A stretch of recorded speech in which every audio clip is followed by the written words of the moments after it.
Hi everyone, welcome back to my channel. आज का हमारा टॉपिक है एंट अमीबा हिस्टोलिटिका, जिसमें हम लोग डिस्कस करेंगे life cycle and life diagnosis. Previous lecture में हम लोग डिस्कस किए थे morphology of ant amoeba histolytica. अगर आपने प्रीवियस लेक्चर नहीं देखा है तो मैं लिंक डिस्क्रिप्शन में डाल दूंगी, आप वहाँ से देख सकते हैं। लेक्चर में आगे बढ़ने से पहले अगर आप मेरे चैनल पर नए हैं तो चैनल को सब्सक्राइब कर दे, बेल आइकन को ऑन कर दे। Okay, let's start the topic. Entamoeba histolytica कुछ बेसिक बातें हैं, चलिए हम फिर से रिकॉल कर लेते हैं। Host single host that is main.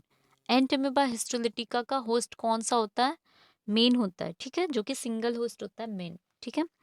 Infective form quadrinucleated cyst. Entamoeba histolytica का इन्फेक्टिव फॉर्म क्या होता है? क्वाड्रिन्यूक्लिएटेड सिस्ट होता है, जिसमें कि 4 न्यूक्लियसेस प्रेजेंट होती है और क्वाड्रिन्यूक्लिएटेड सिस्ट ही इन्फेक्शन कॉज करवाती है। एंट अमीबा हिस्टोलिटिका कौन सा डिजीज कॉज करवाती है? इंटेस्टाइनल एमोबाइसिस कॉज करवाती है, ठीक है। एंट अमीबा हिस्टोलिटिका कौन सी डिजीज कॉज करवाती है? Intestinal amoebiasis. Mode of transmission faecal oral route. ये कैसे फैलता है? फीकल ओरल रूट के तहत ये फैलता है। एंट अमीबा हिस्टोलिटिका का मॉर्फोलॉजी भी हम फिर से रिकॉल कर लेते हैं। मॉर्फोलॉजी 3 फॉर्म में डिवाइड होता है, जो कि पहला होता है ट्रोफोजॉइट, सेकंड होता है प्रीसिस्टिक स्टेज, थर्ड होता है सिस्ट।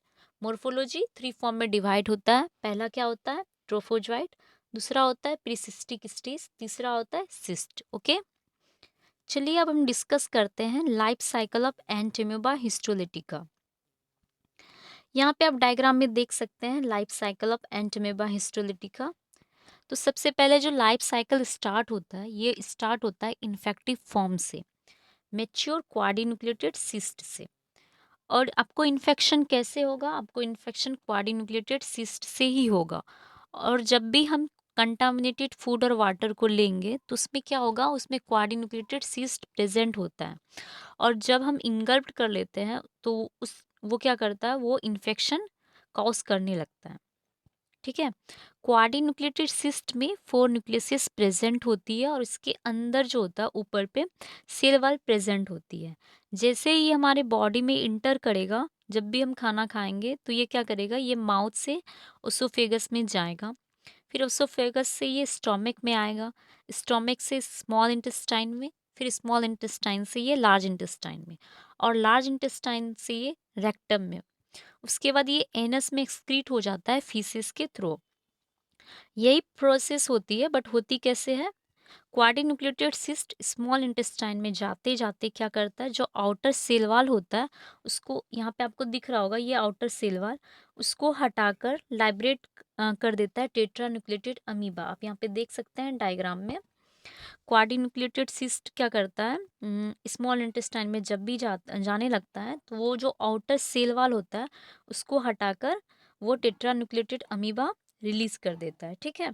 टेट्रा न्यूक्लिएटेड अमीबा में क्या होता है? 4 न्यूक्लियसेस प्रेजेंट होती है, आप यहाँ पे डायग्राम में देख सकते हैं। और ये स्मॉल इंटेस्टाइन में जो भी प्रोसेस हो रहा होता है, मतलब कि सिस्ट से ट्रोफोजॉइट का फॉर्मेशन हो रहा होता है, ठीक है, ये कहाँ पे होता है? स्मॉल इंटेस्टाइन में।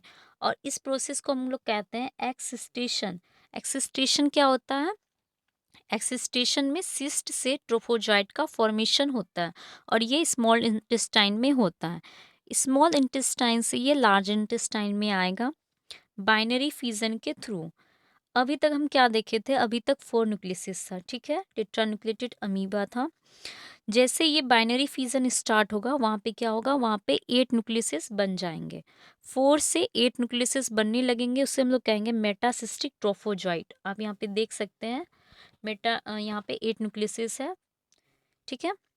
अब मेटासिस्टिक ट्रोफोजॉइट क्या करेगा? ये अलग अलग लाइब्रेट होगा। आप यहाँ पे डायग्राम में देख सकते हैं, यहाँ पे पहले 4 न्यूक्लियस था, फिर 4 से 8 न्यूक्लियस था, फिर ये मेटासिस्टिक ट्रोफोजॉइट क्या करेगा? ये अलग अलग लाइब्रेट होने लगेगा और इसके अंदर जो होता है ये न्यूक्लियसिस प्रेजेंट होती है और न्यूक्लियस के अंदर कैरियोसम प्रेजेंट होती है, ठीक है। और अब हम बात कर रहे थे स्मॉल इंटेस्टाइन से सबक्यूटेनियस टिश्यू के द्वारा लार्ज इंटेस्टाइन में ये आ जाता है और स्मॉल इंटेस्टाइन का जो लास्ट पार्ट होता है वो होता है इलियम। इलियम से ये सीकम में चले जाता है। सीकम होता है first part of large intestine. अभी तक हमने एक्सिस्टेशन प्रोसेस देखा। एक्सिस्टेशन प्रोसेस में क्या होता था, सिस्ट से ट्रोफोजॉइट का फॉर्मेशन होता था। और एक्सिस्टेशन कहाँ पे होता था, ये सब होता था स्मॉल इंटेस्टाइन में। एक्सिस्टेशन प्रोसेस स्मॉल इंटेस्टाइन में होता था। अब हम देखेंगे इंसिस्टेशन प्रोसेस, जिसमें कि ट्रोफोजॉइट से सिस्ट का फॉर्मेशन होगा और ये प्रोसेस होगा लार्ज इंटेस्टाइन में। ठीक है।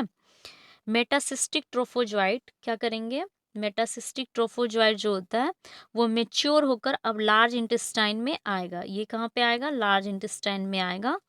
ठीक है, लार्ज इंटेस्टाइन में आएगा। उसके बाद ये एंटीमोबा हिस्टोलिटिका क्या करेगा, लार्ज इंटेस्टाइन में इंजाइम का सिक्रेशन करने लगता है, जिसे हम कहते हैं प्रोलाइटिक इंजाइम। प्रोलाइटिक इंजाइम क्या करेगा, सेल और टिश्यू का डिस्ट्रक्शन कर देता है, जिसे हम कहते हैं नेक्रोसिस। मतलब कि जब भी सेल और टिश्यू का डिस्ट्रक्शन होता है लार्ज इंटेस्टाइन में, तो वहाँ पे फॉर्मेशन होता है अल्सर का। अल्सर का फॉर्मेशन होने लगता है। अल्सर में क्या होता है, छाला होने लगता है, पस हो जाता है। उसी के कारण पस का फॉर्मेशन होने लगता है और जो ट्रोफोजॉइट होता है वो ज़्यादा अमाउंट में एक्सक्रीट होने लग जाता है फीसिस के थ्रू। और हमें देखने को मिलेगा ब्लड और म्यूकस भी बाहर देखने को मिलेगा। तो इसी को हम लोग कहते हैं एमोबिक डिसेंट्री। किसी कंडीशन में ये लीवर में भी चले जाता है, जिसे हम कहते हैं लीवर एप्सिस। लीवर में जाने के बाद हमें लीवर में छाला देखने को मिल सकता है। धीरे धीरे ये हमारे बॉडी में हीलिंग होने लगता है। जिससे ही अल्सर का फॉर्मेशन ठीक हो जाता है, तो ये जो मेच्योर ट्रोफोजॉइट है ये ट्रांसफॉर्म हो जाता है प्रीसिस्टिक स्टेज में। मेच्योर ट्रोफोजॉइट क्या चीज में ट्रांसफॉर्म हो जाएगा, प्रीसिस्टिक स्टेज में ट्रांसफॉर्म हो जाएगा। प्रीसिस्टिक स्टेज में न्यूक्लियस प्रेजेंट होता है और ये स्मॉल होती है ट्रोफोजॉइट से।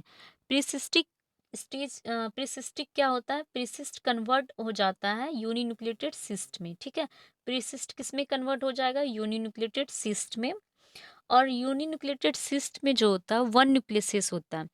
आप यहाँ पर डायग्राम में देख सकते हैं, यूनिन्यूक्लिएटेड सिस्ट में एक न्यूक्लियस होता है, ग्लाइकोजन मास होता है और क्रोमेटिन बॉडीज भी प्रेजेंट होता है। ठीक है, अब ये यूनिन्यूक्लिएटेड सिस्ट कन्वर्ट हो जाता है बायन्यूक्लिएटेड सिस्ट में।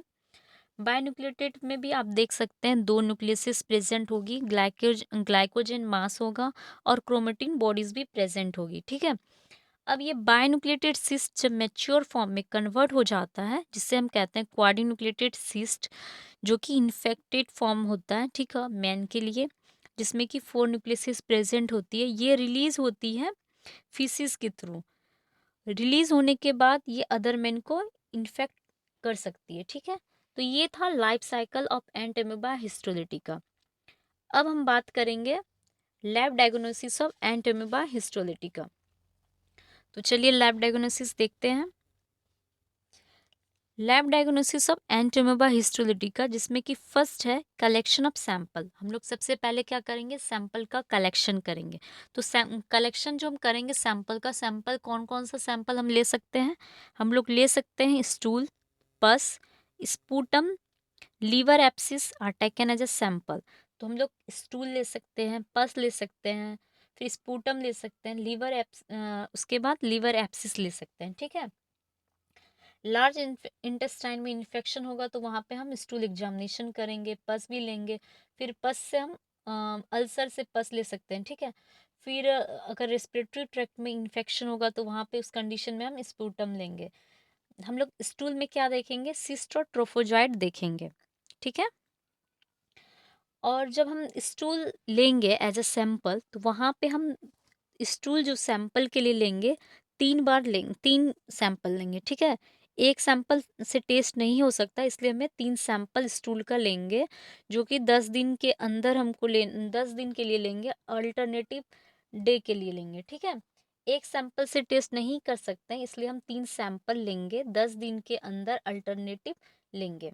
ओके, उसके बाद हम करेंगे स्टूल माइक्रोस्कोपी। स्टूल सैंपल ले लिए, फिर स्टूल माइक्रोस्कोपी करेंगे, जिसमें हम करेंगे direct microscopy saline and iodine mount का। नॉर्मल स्लाइन में हम देखेंगे ट्रोफोजॉइट, नॉर्मल स्लाइन में हम लोग क्या देखेंगे, ट्रोफोजॉइट। फिर आयोडीन में देखेंगे cyst and dead trophozoite, iodine में हम लोग देखेंगे सिस्ट एंड डेड ट्रोफोजॉइट। उसके बाद हम लोग करेंगे stool culture by polyxenic culture and axenic culture. Stool culture करेंगे जिसमें हम करेंगे पॉलीजेंसिक कल्चर और एक्सजेनिक कल्चर करेंगे। उसके बाद हम लोग करेंगे स्टूल एंटीजन डिटेक्शन। ठीक है, स्टूल एंटीजन डिटेक्शन करेंगे जो कि करेंगे एलाइजा से और आईसीटी से। एलाइजा का फुल फॉर्म होता है इंजाइम लिंक्ड सॉल्वेंट एसे। फिर आईसीटी स्टैंड्स फॉर इम्यूनोक्रोमेटोग्राफी टेस्ट। ठीक है, इम्यूनोक्रोमेटोग्राफी ये आईसीटी जो होता है ये रैपिड डायग्नोस्टिक टेस्ट होता है जो कि होता है 20 से 30 मिनट में हमें रिजल्ट दे देता है। ठीक है, ये रैपिड टेस्ट होता है। उसके बाद हम लोग करेंगे सीरोलॉजी जिसमें हम लोग करेंगे एमोबिक एंटीजन और एमोबिक एंटीबॉडी। ठीक है, amoebic antigen in serum found only in the patient with active infection and disappear after clinical cure. Amoebic antigen में क्या होगा, ट्रोफोजॉइट प्रेजेंट होगा। ट्रोफोजॉइट कब प्रेजेंट होगा, जबकि एक्टिव डिजीज होगी। ठीक है, जब ये डिजीज खत्म हो जाएगी, क्योर हो जाएगी, तो हमें ट्रोफोजॉइट देखने को नहीं मिलेगा। ठीक है, उसके बाद हम एमोबिक एंटीबॉडी करेंगे। एमोबिक एंटीबॉडी हम करेंगे ELISA is available for detecting serum antibody IgG against lectin antigen. Amoebic antibody जो हम करेंगे उसमें हम एलाइजा यूज़ करेंगे डिटेक्ट करने के लिए antibody IgG against lectin antigen का। ठीक है, उसके बाद हम लोग करेंगे मॉलिक्यूलर डायग्नोसिस। मॉलिक्यूलर डायग्नोसिस हम लोग करेंगे पीसीआर के हेल्प से। ठीक है, ओके फ्रेंड्स, आज के लिए बस इतना ही। आई होप आपको अच्छा लगा हो। अगर वीडियो आपको इन्फॉर्मेटिव लगा हो तो वीडियो को लाइक करें, कमेंट करें, शेयर करें और चैनल को सब्सक्राइब करें। Thank you.